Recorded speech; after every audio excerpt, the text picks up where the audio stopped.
বিরান পড়ে আছে, একবার ফসলে সব পড়ে আছে, কেন জমি নেই? এলাকার লোকেরা, আপনারা চেয়ারম্যান মেম্বার, আপনারা গ্রামের সভাপতি নেই কেন? বড় করেন, নাহলে ঈদের মাঠ ভাগ করেন। যদি বড় না হয় তাহলে এটা বিক্রি করে দেন, যে কিনে নিবে সে বাড়ি ঘর পেশাব পায়খানা সব করুক, ওই টাকা দিয়ে আরও মাঠে বাইরে বড় জায়গা কিনেন। যদি বড় জায়গা কিনতে না পারেন তাহলে ঈদের মাঠ ভাগ করেন। এক ঈদের মাঠে দুবার তিনবার সলাৎ হবে না। ঈদের মাঠকে সাজানো যাবে না, ঈদের মাঠ বাসর ঘর নয়। যেইভাবে একবারে ফুলটুল দিয়ে সাজে, এটা হারাম। ঢাকাতে বাঁশ দিয়ে সাজানো হচ্ছে 1 মাস আগে থেকে, এগুলো সব হারাম। আল্লাহর নবী মুহাম্মদ সাল্লাল্লাহু আলাইহি সাল্লাম মসজিদে নববীর উপর দিয়ে হেঁটে 500 গজ দূরে গিয়ে ঈদের সালাত আদায় করলেন। মসজিদে নববী মানে কি জানেন? এখানে 2 রাকাত সালাত আদায় করলে পৃথিবীর যে কোনো জায়গায় 2 রাকাত সালাত আদায় করলে জানে কি হবে? তার চেয়ে 1000 গুণ বেশি হবে।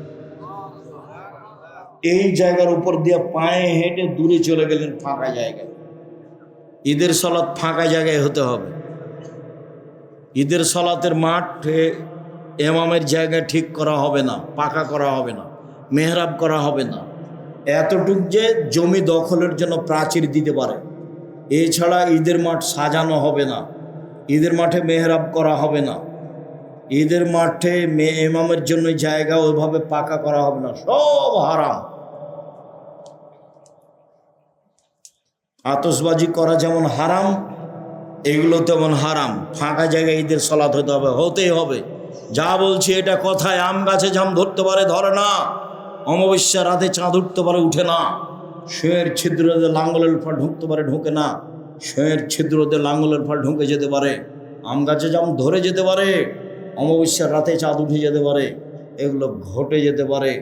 আমি যে কথা বলছি এতে সন্দেহ আছে বলে কিয়ামত পর্যন্ত চেষ্টা করলে সরিষা ঢোকানো যাবে না। যা বলছি তাই থাকবে, তার নাম বুখারী মুসলিম। এইভাবেই থাকবে।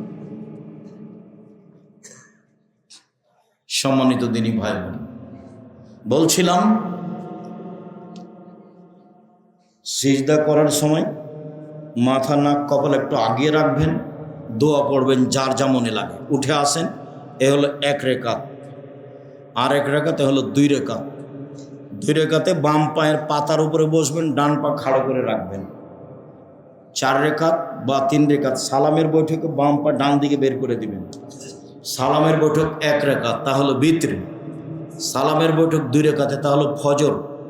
সালামের বৈঠক 3 রাকাতে, তা হলো মাগরিব। সালামের বৈঠক 4 রাকাতে, তা হলো জোহর, আসর, এশা। সালামের বৈঠকে বাম পা ডান দিকে বের করে দিয়ে আপনি আত্তাহিয়াত পড়বেন, দুরুদ পড়বেন, দোয়া মাসুরা পড়বেন, আর আমার পরামর্শটা গ্রহণ করবেন, রব্বির হামহুমা কামা রাব্বায়ানি সাগীরা। আরও দোয়া, আসসালামু আলাইকুম রহমতুল্লাহ, আসসালামু আলাইকুম রহমতুল্লাহ। এরপরে যা কিছু হবে তার জিকির ব্যক্তিগতভাবে যেভাবে ভালো লাগে সেভাবে জিকির করার চেষ্টা করবেন। আয়াতুল কুরসি অবশ্যই বলার চেষ্টা করবেন। লোকটি জান্নাতে চলে গেছে আয়াতুল কুরসি পড়ার কারণে, ঢোকেনি কেন? মরেনি এই জন্য। শয়তান তোমার সাথে জিদ করে আছে। 1 মিনিট আমার দিকে দেখো। শয়তান বলছে, আল্লাহ বলছে, ইয়া ইবলিস মা হামালাকা আল্লা তাসজুদা লিমা খালাকতু বিয়াদাইয়া। ইবলিস, আমি যাকে নিজ হাতে সৃষ্টি করলাম তুমি তাকে সিজদা করলে না কেন? তখন ইবলিস বলছে, খালাকতানি মিন নার ওয়া খালাকতাহু মিন তিন। আপনি আমাকে সৃষ্টি করেছেন আগুন দিয়ে, আর তাকে সৃষ্টি করেছেন মাটি দিয়ে। আমি তাকে সিজদা করতে পারি না, আমি ঊর্ধ্বমুখী ও নিম্নমুখী। তখন আল্লাহ বলছেন, এই সরে যায় এখান থেকে, রাজিম সরে যায় এখান থেকে। তখন ইবলিস বলছে যে ঠিক আছে, আমি সরে যেতে রাজি আছি, আমার একটা কথা শোনেন। কি কথা? কিয়ামত পর্যন্ত বেঁচে থাকার সুযোগ দিতে হবে। তা আল্লাহ বললেন যে ঠিক আছে, এলা ওয়াক্তি মালুম, একটা সময় পর্যন্ত দিলাম। আল্লাহ যখন বললেন একটা সময় পর্যন্ত দিলাম, তখন ও কি বলছে শোনেন, এদিকে দেখেন। বলছে ওয়া ইজ্জাতেকা ইয়া রাব্বি, বলার ঢং দেখেন। তোমার সম্মানের কসম হে আমার প্রতিপালক। দেখ ইবলিস বলছে ওয়া ইজ্জাতিকা ইয়া রাব্বি, তোমার সম্মানের কসম হে আমার প্রতিপালক, লা আযালু উকবিয়াল ইনসানা মা দামা তারহুম ফি আসাদিহিম, আদম সন্তানের দেহে যতক্ষণ পর্যন্ত শ্বাস থাকবে আমি তাকে ভুল পথে নিয়ে যাব যাব যাব। এটা তার জোরালো দাবি আল্লাহর সামনে। ওকে আমি পাপী করেই ছাড়বো, ও কিভাবে জান্নাতে যায় তা আমি দেখে ছেড়ে দেব। এই জিদ কার? শয়তানের, ইবলিসের। আল্লাহর সামনে মনে রাখবেন, ও বলছে দেহে শ্বাস থাকাকালীন, মানে একটা লোক বিছানায় পড়ে আছে, চলতে পারে না, কিন্তু পাপ করবে, মুখ চলে, কি হয়েছে রে না অমুক, ও তো দুনিয়ার বদ, ওকে ভোট দিস না, অথচ বিছানায় আছে, চলতে পারে, পা নেই। ইবলিস বলছে যে আমি আদমের ছেলে মেয়েকে পাপী করবো, আর দেহে যতক্ষণ পর্যন্ত কি আছে? শ্বাস আছে। তখন আল্লাহ বলছে ওয়া ইজ্জাতি ওয়া জালালি ওয়া ইরতিফায়ে মাকানি, আল্লাহ বলছে ইবলিস শোন, আমার সম্মানের কসম, আমার মর্যাদার কসম, আমার ইজ্জতের কসম, আমার উচ্চতার কসম, লা জালু আগফির লাহুম মাস্তাগফিরুনি, আদমের ছেলে মেয়ে যতবার আমার কাছে ক্ষমা চাইবে ততবার ক্ষমা করে দেব। এই কথা বললেন না যে তুই ওকে পারবি না, ওদিকে আল্লাহ গেলেন না, এইদিকে আসলেন যে আদমের ছেলে মেয়ে যতবার আমাকে বলবে যে আমার ভুল হয়েছে ততবার আমি কি করব? ক্ষমা করে দেব। এই জন্য বেশি বেশি ব্যবহার করতে হবে আস্তাগফিরুল্লাহ ওয়া আতুবু ইলাইহি, আস্তাগফিরুল্লাহাল্লাযী লা ইলাহা ইল্লা হুয়াল হাইয়ুল কাইয়্যুম ওয়া আতুবু ইলাইহি, রব্বিগফিরলি ওয়া তুব আলাইয়া ইন্নাকা আনতাত তাওয়াবুল গাফুর। খুব বেশি বেশি বলতে শিখতে হবে। ঘরের মধ্যে যাচ্ছেন, আসছেন, উঠছেন, বসছেন, এই তাসবিহ দেহের সাথে জুড়ে যাবে একবারে। এমনি যেমন স্বাভাবিক কোনো কাজ হয়ে যায় এমনি মুখের উপরে চলে আসে, তেমনি এমনি মুখের উপরে চলে আসবে রব্বিগফিরলি ওয়া তুব আলাইয়া ইন্নাকা আনতাত তাওয়াবুল গাফুর। আর মাঝে মধ্যে আল্লাহুম্মা আনতা রাব্বি লা ইলাহা ইল্লা আনতা খালাকতানি ওয়া আনা আবদুকা ওয়া আনা আহদিকা ওয়া আহদিকা মাসতাতাতু আউযু বিকা মিন শাররি মা সানাতু আবু লাকা বিনি'মাতিকা আলাইয়া ওয়া আবু বিযামবি ফাগফিরলি ফাইন্নাহু লা ইয়াগফিরু যুনুবা ইল্লা আনতা। আউযু বিল্লাহ, বিসমিল্লাহ, সূরা ফাতিহা। অন্য একটি সূরা, তারপর রুকু। রুকুতে যাওয়ার সময়তে এদিকে দেখেন, হাত দুটি রডের মতো সোজা থাকবে, আঙ্গুলগুলি খোলা খোলা থাকবে, মাথা উঁচুও থাকবে না নিচুও থাকবে না। তাসবিহ পাঠ করবেন সুবহান রাব্বিল আযীম, নইলে সুবহানাকা আল্লাহুম্মা রাব্বানা ওয়া বিহামদিকা আল্লাহুম্মা ইগফিরলি, নইলে সুবহুন কুদ্দুসুন রব্বুল মালাইকাতুর রূহ, নইলে সুবহানা জি জাবরুত আল মালাকুত আল কিবরিয়াল আজমাত, যা মনে লাগে যতবার। এরপরে সামি আল্লাহু লিমান হামিদা রব্বানা লাকাল হামদ হামদান কাসীরান তাইয়িবান মুবারাকান ফি। এরপরে চলেন সিজদায়। সিজদায় যাওয়ার পূর্বে আপনার সাথে জরুরি কয়েকটা কথা। মাথা, কপালটা, নাকটা একটু আগিয়ে রাখবেন যাতে করে পিঠের লম্বা হাড়টা সোজা হয়ে যায়। নাক কপাল দুটাই মাটিতে লেগে থাকবে। নাক আগে না কপাল আগে এই বিবেচনা নেই, নাক আগে যাক আর কপাল আগে যাক, কিন্তু মাটিতে লেগে থাকবে নাক কপাল দুইটাই একসাথে। আর হাত দুটি কানের পাশে থাকবে, কোনো এভাবে উঠে রাখতে হবে। পুরুষ নারী একই হুকুম। এটা আবার চাঁপায় নবাবগঞ্জ। এর অর্থ এই নয় যে মহিলারা মহিলা বৈঠকে বলবে বুবু সিজদায় যখন যাওয়া বুবু, হাতি যেমন মাটিতে পড়ে যায় তেমন একবার মাটিতে পড়ে গিয়ে আঁটো সাঁটো হয়ে সিজদা করিও বুবু। যদি বুককে উরু থেকে পৃথক রাখো বুবু, তাহলে স্তন ঝুলন্ত থাকবে বুবু, পর্দার ব্যাঘাত ঘটবে বুবুর। সব কথাই নাকি বোখারিতে আছে, এগুলো কথা নয়। পুরুষ নারী একই হুকুম। পুরুষ নারীর সলাতের মধ্যে কোনো পার্থক্য নেই, কোনো পার্থক্য নেই, কোনো পার্থক্য নেই। এতটুক যে মহিলা যদি ইমাম হয় তাহলে কোথায় দাঁড়াবে? কাতারে, লাইনে। আর যদি মহিলাদের ইমামের ভুল হয়ে যায় তাহলে ডান হাতের এই তালু দিয়ে এ হাতের পিঠের উপরে মারবে, সুবহানাল্লাহ বলতে পারবেন। ঈদের সলাৎ মহিলার ইমাম দিয়ে হবে না, আর জুমার সলাৎ মহিলার ইমামতিতে ঈদের সলাৎ হবে না। মহিলার ইমামতিতে ঈদের সলাৎ বিদআত। মহিলাদেরকে ঈদের মাঠে যেতেই হবে। কোনো একজন পুরুষ ইমাম দিয়ে মহিলাদের সলাৎ আদায় করে নেওয়া যাবে না, এই প্রথা বাতিল। ঈদের মাঠে মহিলাদেরকে যেতেই হবে যে কোনো মূল্যে। এটা তো বরেন্দ্র এলাকা না, চল অনেক জমি পড়ে আছে,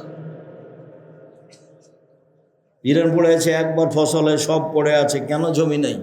এলাকার লোকেরা, আপনারা চেয়ারম্যান মেম্বার, আপনারা গ্রামের সভাপতি নেই কেন? বড় করেন, নাহলে ঈদের মাঠ ভাগ করেন। যদি বড় না হয় তাহলে এটা বিক্রি করে দেন, যে কিনে নিবে সে বাড়ি ঘর পেশাব পায়খানা সব করুক, ওই টাকা দিয়ে আরও মাঠে বাইরে বড় জায়গা কিনেন। যদি বড় জায়গা কিনতে না পারেন তাহলে ঈদের মাঠ ভাগ করেন। এক ঈদের মাঠে দুবার তিনবার সলাৎ হবে না। ঈদের মাঠকে সাজানো যাবে না, ঈদের মাঠ বাসর ঘর নয়। যেইভাবে একবারে ফুল টুল দিয়ে সাজে, এটা হারাম। ঢাকাতে বাঁশ দিয়ে সাজানো হচ্ছে 1 মাস আগে থেকে, এগুলো সব হারাম। আল্লাহর নবী মুহাম্মদ সাল্লাল্লাহু আলাইহি সাল্লাম মসজিদে নববীর উপর দিয়ে হেঁটে 500 গজ দূরে গিয়ে ঈদের সালাত আদায় করলেন। মসজিদে নববী মানে কি জানেন? এখানে 2 রাকাত সালাত আদায় করলে পৃথিবীর যে কোনো জায়গায় 2 রাকাত সালাত আদায় করলে জানে কি হবে? তার চেয়ে 1000 গুণ বেশি হবে। এই জায়গার উপর দিয়ে পায়ে হেঁটে দূরে চলে গেলেন ফাঁকা জায়গায়। ঈদের সালাত ফাঁকা জায়গায় হতে হবে। ঈদের সালাতের মাঠে ইমামের জায়গা ঠিক করা হবে না, পাকা করা হবে না, মেহরাব করা হবে না। এতটুক যে জমি দখলের জন্য প্রাচীর দিতে পারে, এছাড়া ঈদের মাঠ সাজানো হবে না, ঈদের মাঠে মেহরাব করা হবে না, ঈদের মাঠে ইমামের জন্য জায়গা ওইভাবে পাকা করা হবে না, সব হারাম। আতশবাজি করা যেমন হারাম, এগুলো তেমন হারাম। ফাঁকা জায়গায় ঈদের সালাত হতে হবে, হতেই হবে। যা বলছি এটা কথায়। আম গাছে জাম ধরতে পারে, ধরে না। অমাবস্যা রাতে চাঁদ উঠতে পারে, উঠে না। শোয়ের ছিদ্রতে লাঙ্গলের ফল ঢুকতে পারে, ঢুকে না। শোয়ের ছিদ্রতে লাঙ্গলের ফল ঢুকে যেতে পারে, আম গাছে জাম ধরে যেতে পারে, অমাবস্যার রাতে চাঁদ উঠে যেতে পারে, এগুলো ঘটে যেতে পারে। আমি যে কথা বলছি এতে সন্দেহ আছে বলে কিয়ামত পর্যন্ত চেষ্টা করলে সরিষা ঢোকানো যাবে না। যা বলছি তাই থাকবে, তার নাম বুখারী মুসলিম। এইভাবেই থাকবে। সম্মানিত দিনী ভাই বোন, বলছিলাম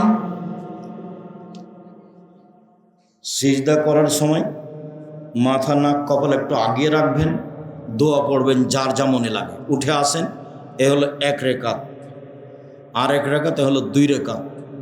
2 রাকাতে বাম পায়ের পাতার উপরে বসবেন, ডান পা খাড়া করে রাখবেন। 4 রাকাত বা 3 রাকাত সালামের বৈঠকে বাম পা ডান দিকে বের করে দিবেন। সালামের বৈঠক 1 রাকাত, তা হলো বিতর। সালামের বৈঠক 2 রাকাতে, তা হলো ফজর। সালামের বৈঠক 3 রাকাতে, তা হলো মাগরিব। সালামের বৈঠক 4 রাকাতে, তা হলো জোহর, আসর, এশা। সালামের বৈঠকে বাম পা ডান দিকে বের করে দিয়ে আপনি আত্তাহিয়াত পড়বেন, দুরুদ পড়বেন, দোয়া মাসুরা পড়বেন, আর আমার পরামর্শটা গ্রহণ করবেন, রব্বির হামহুমা কামা রাব্বায়ানি সাগীরা। আরও দোয়া, আসসালামু আলাইকুম রহমতুল্লাহ, আসসালামু আলাইকুম রহমতুল্লাহ। এরপরে যা কিছু হবে তার জিকির ব্যক্তিগতভাবে যেভাবে ভালো লাগে সেভাবে জিকির করার চেষ্টা করবেন।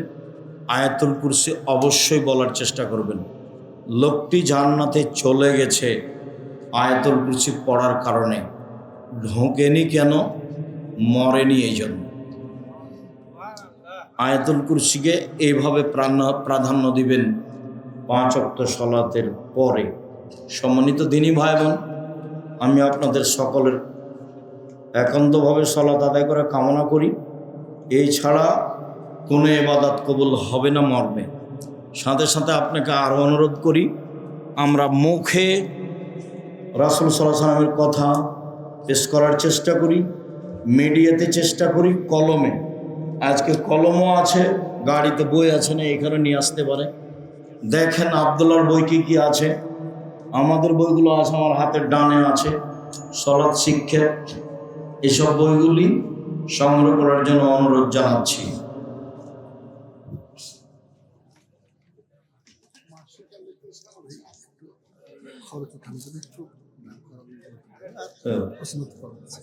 আচ্ছা আচ্ছা, ওটা মধ্যে বলতে হবে। যাক, জাযাকুমুল্লাহ খায়ের।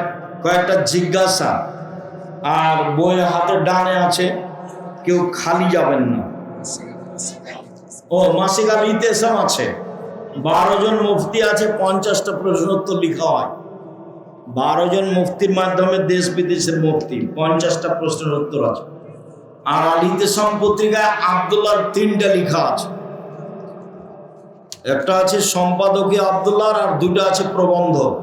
সবসময় ফরজ ও মাগরিব সালাত শেষে নাস, ফালাক ও ইখলাস 3 বার পড়ার সময় আউযুবিল্লাহ বিসমিল্লাহ পড়ার নিয়ম জানতে চায়। হ্যাঁ, আউযুবিল্লাহ বিসমিল্লাহ বলেই ওই সূরা পড়তে হবে। আর একটা সূরা শেষ হলে আর একটা পড়ার সময় বিসমিল্লাহ পড়বেন। জুমা ফরজ সালাত শেষে সুন্নাত নামাজ মসজিদে পড়লে কয় রাকাত, বাড়িতে পড়লে কত রাকাত? মসজিদে পড়লে 4 রাকাত 2 সালামে, জুমার দিন, জুমার সালাতের পরে। আর বাড়িতে পড়লে 2 রাকাত। গত বছর এই মাঠে এক বক্তা এসে বলেছেন ফরজ সালাতের পরে সম্মিলিত মোনাজাত করা যাবে। তিনি চ্যালেঞ্জ করে বলেছেন, তাই সাধারণ মানুষ বিভ্রান্তিতে আছে। আচ্ছা, চ্যালেঞ্জ করেছে তো করেছি। সবাই মিলে হাত তুলে দোয়া করা রাসূলের পদ্ধতি ছিল না, এটা বিদআত, সাবধান। যে দুয়ার বইয়ে দেখেন 35টা হাদিস আছে হাত তুলে দোয়া করার সহি, আর 16টা স্থান উল্লেখ করা আছে কোথায় কোথায় হাত তুলে দোয়া করতে হবে। যে হুজুর চ্যালেঞ্জ করে গেছে ভুল হয়েছে তার। গোরস্থানের উন্নয়নের জন্য জানাজা সালাতের সময় টাকা তোলা কি জায়েজ? না, ওই সময় ওভাবে টাকা তোলা ঠিক হবে না, এমনি সময় আদায় করতে হবে। লাশ সামনে রেখে জানাজার টাকা আদায় করা এই পদ্ধতি বাতিল। তারাবি কত রিকাত? 8 রাকাত। এইটা তো নতুন কথা নেই। 20 রাকাত পড়লে তো ক্লান্ত হয়ে যাবেন, ঠিক মতন আদায় করতে পারবেন না। রাসূলের পদ্ধতি কিনা সেটা সন্দেহ, বিপদে পড়বেন কেন? 8 রাকাত পড়েন।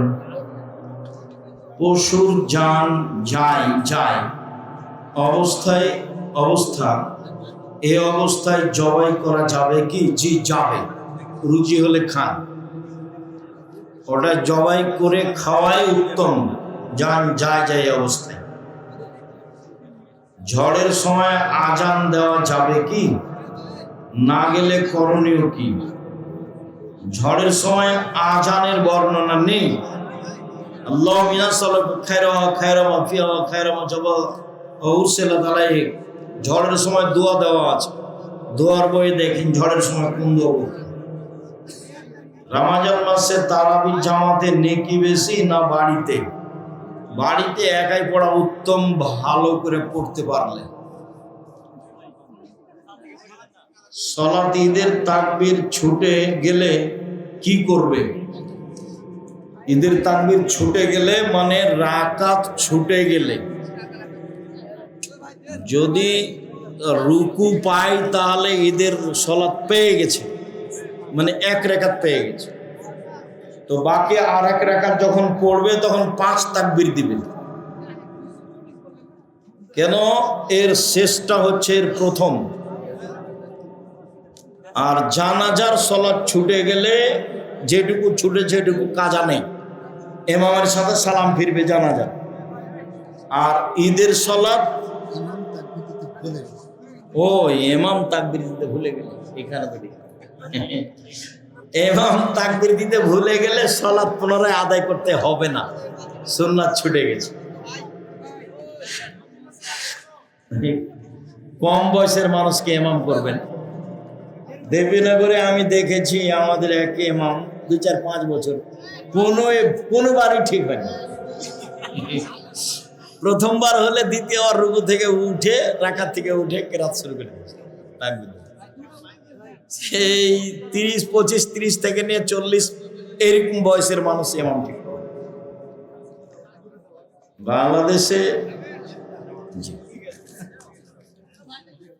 পরিবার থেকে বয়স হয়ে যাওয়ার পরও বিয়ে দিতে চায় না, ও তো অযোগ্য বাপ মা, বিবাহ দিবে কেন, দিবে না কেন? বিবাহ করো, রুজিতে বরকত দিবে আল্লাহ বলছে। গরিব মানুষ যদি বিবাহ করে তা আল্লাহ তার রুজিতে বরকত দিবে, কথা আল্লাহ বলছে। ঈদের সালাতের পূর্বে হলে কি যাকাতুল ফিতর, ঈদের সালাতের পরে হলে সাধারণ দান। জি, এটাই ঠিক। ওই একটা গুরুত্বপূর্ণ কথা,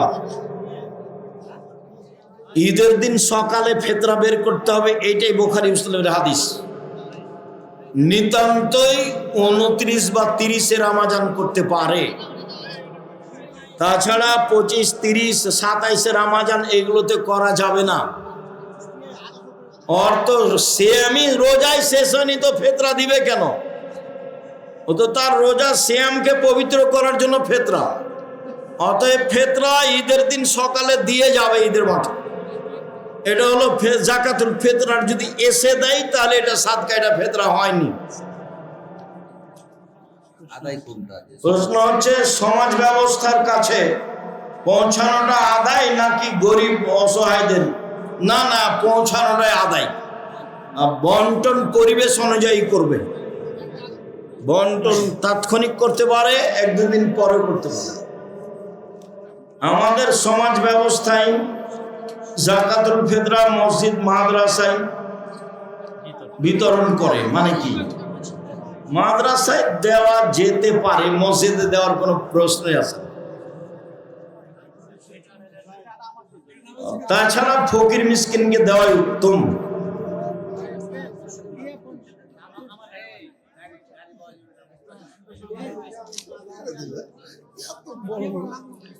সূরা আল বাকারার শেষ আয়াত পড়ার পর আল্লাহুম্মা আমিন বলা যাবে? জি না।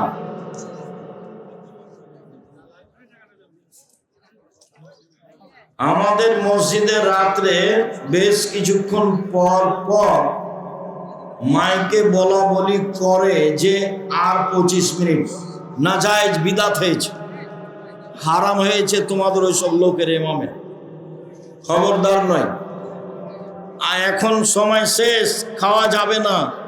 এই কথা বলার তাকে কে স্বাধীনতা দিল? বুখারী মুসলিমের হাদিসে আছে আজান হয়ে গেছে, খাদ্য সামনে আছে, খাও। তো যে বললো যে খাওয়া যাবে না, সময় শেষ, মুখ খুলবে কেন? পারলে আজান দিবে, নাহলে কিছু করবে না। 20 বছর আগে যা ছিল তাই থাকবে। আর মাত্র 5 মিনিট আছে, শাহরি খান এগুলো সব হারাম, মাইকিং করা হারাম, তোমার চিল্লা চিল্লি করে মানুষকে জাগানো হারাম, গজল পড়া হারাম, মানুষকে জাগানোর জন্য কোরআন তেলাওয়াত করা হারাম। এমনি কোরআন তেলাওয়াত করবে, আর ওই সময়তে জোরে না করাই উচিত। জোরে করবে কেন? জিকির জোরে করছে কেন? বহু মানুষ বাড়িতে তাহাজ্জুদ পড়ছে, ওর কারণে তার তাহাজ্জুদ ভুল হচ্ছে। বাচ্চারা শুয়ে আছে ঘুমাচ্ছে, এদের কত কে যে ওর মাথায় গোবর ঢেলে দিয়েছে, সে দেখাচ্ছে ধর্ম। কাতারের মধ্যখানে পিলার থাকলে সেই কাতার হবে? হবে না। যেই লাইনে পিলার আছে ওই লাইনে কাতার হবে না, আগে পিছিয়ে যেতে হবে, জরুরি হবে না। মসজিদে বা কোনো ইফতার অনুষ্ঠানে মৃত ব্যক্তির মাগফিরাতের উদ্দেশ্যে সায়েমদের জন্য ইফতারের আয়োজন করলে সেই খাবার ধনী গরিব সবাই খেতে পারবে? জি না। মৃত ব্যক্তির নামে ইফতারের ব্যবস্থা করা হবে না। ও তো সাদাকা, সবাই খাবে কি করে? মৃত ব্যক্তির নামে দান করার কিছু পাচ্ছেন না, কাপড় দান করেন ফকির মিসকিনকে। ফকির যে চেয়ে বেড়ায়, মিসকিন যে চাইতেও পারে না, সংসারে চলে না, ও আবার বাড়ির পাশে আছে, ও আপনাদের বদনাম করে, ওকে দিতে। বলেন তো ফকিরকে, মিসকিন চাইতেও পারে না, সংসারও চলে না, ও বাড়ির পাশে আছে, একে কাপড় কিনে দিবেন, পানির ব্যবস্থা করবেন, এটা দানের সবচেয়ে উত্তম পথ। আমি দিনমজুর, আমার ছেলের বয়স 6, আমার ছেলেকে আপনার মতো বানাতে, আমার মতো না, আমার চেয়ে ভালো, এত ছোট হিসাব করবেন কেন? বড় হিসাব করেন, দোয়া করেন, ভর্তি করে দেন। আর আপনারা স্বামী স্ত্রী খুব দোয়া করতে থাকেন, ওর খালা ফুফুকে দোয়া করতে বলেন। এক ব্যক্তির 4 সন্তান, বিপদে পড়ে 2 সন্তানকে বিক্রি করে দিয়ে শেষ করেছে, আর 2 সন্তানের জন্য কিছুই নেই। এখন সন্তানের করণীয় কি? সন্তানের করণীয় কি? দিন মজুরি করে খাবে, সব ছোট কথা কেন? বিক্রি করেছে কেন? অযোগ্য পিতা, ও দিন মজুরি করে খাও, ভিক্ষা করে খাওয়াবে। বাপের শেষ উপার্জন কি? ভিক্ষা। ভিক্ষা বাপে করবে, ছেলে মেয়ে নয়।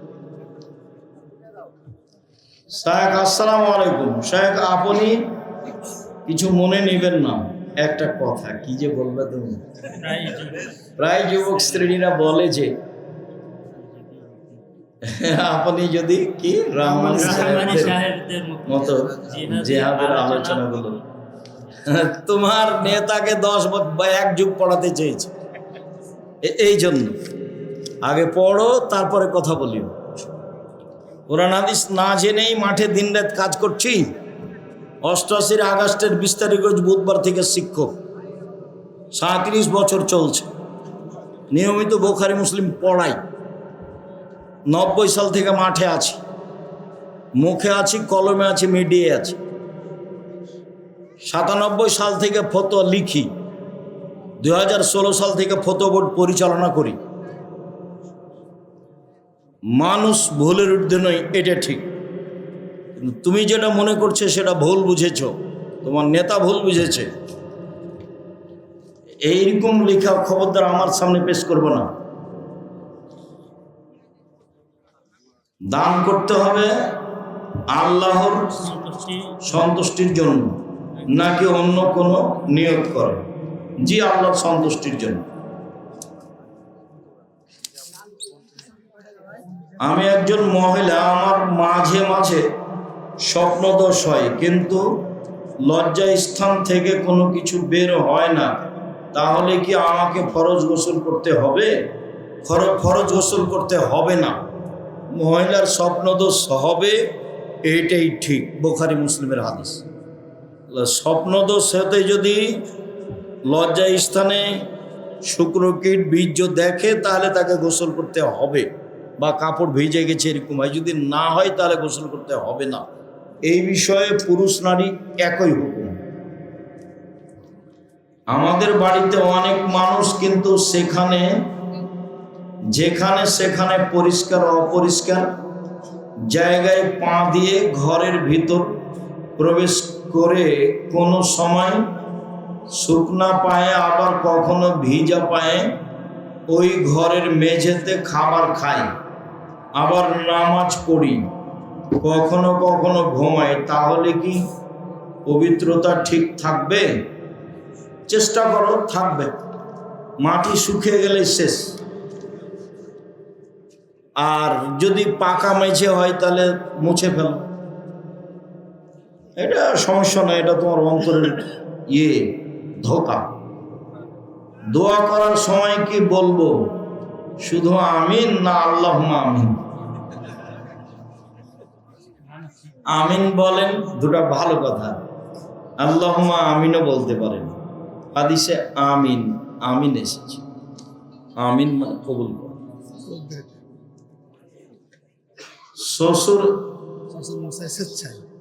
শ্বশুরের স্বেচ্ছায় মোটর সাইকেল দিলে নেওয়া যাবে কি? সেটা তো বহুবার বলেছি, সেটা তোমাদের জানাই আছে, যে তোমার শ্বশুর ফকিরকে দেয় না কেন, এই প্রথা বন্ধ করতে হবে। তা আমাকে আব্দুল্লাহর শ্বশুর বা আব্দুর রহমানের শ্বশুর বা আব্দুর রহিমের শ্বশুর সাহস করে একটা ঘড়ির কথা বলে না কেন? কই সাহস করে তো বলে না। ঈদে বকরাতে একটু কাপড় দিবে, এইটা তো সাহস করে না, ওই পাতাই পড়ে না। তোমাদেরকে এই পথে শক্তভাবে যেতে হবে, প্রথা বাতিল করতে হবে।